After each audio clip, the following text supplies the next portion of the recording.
এটা হচ্ছে পালং শাক আর ছোটো মাছের তরকারি। তবে পালং শাকটা কিন্তু কেনা নয়, সম্পূর্ণ কীটনাশক আর সার ছাড়া আমার ছাদ বাগানের তৈরি। দেখো কত সুন্দর হয়েছে আমার ছাদ বাগানের পালং শাকগুলি। সামান্য একটু জায়গায় করেছি, তবে 3 জনের সংসারে মোটামুটি বেশ সপ্তাহখানেক পরপরই এক অক্তের মতো হয়ে যায় শাকগুলি।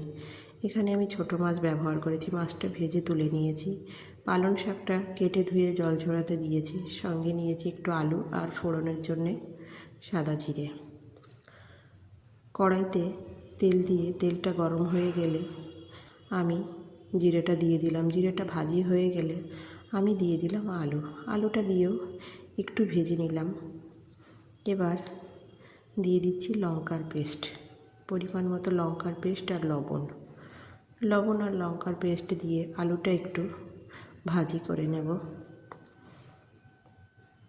একটু ভাজি করে নেওয়ার পর কেটে জল ঝরিয়ে রাখা পালং শাকগুলি দিয়ে ভাজি করে নেব। আমি প্রথমে লবণটা কম দিয়েছি, মাছেও লবণ আছে।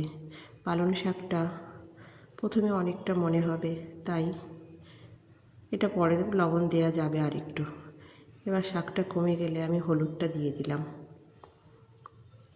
একটু ভাজি করে নেওয়ার পর আমি ভেজে রাখা মাছটা দিয়ে দিলাম। মাছটা দিয়ে শাক আর আলুর সঙ্গে আর একটু ভাজি করে নেওয়ার পর আমি এখানে পরিমাণ মতো জল দেব। আমি বেশি ঝোল রাখবো না, তাই পরিমাণ মতো জল দেব। ছোটো মাছের তরকারিতে বেশি ঝোল হলে ভালো লাগে না। আমি জালটা ফুল ফ্লেমে দিয়ে পরিমাণ মতো জল দিয়ে মিনিট 10 ফুটতে দেব ফুল ফ্লেমে হয়ে যাওয়ার পর দেখো তরকারিটা অনেকটাই হয়ে গেছে। এবার 2টো আলু গলিয়ে আমি নামিয়ে নেব, আর কিচ্ছু দেব না। গরম গরম ভাতের সঙ্গে এটা খেতে কিন্তু খুবই সুন্দর লেগেছে। আমার রান্নাটা কেমন লাগলো জানিও কিন্তু সবাই।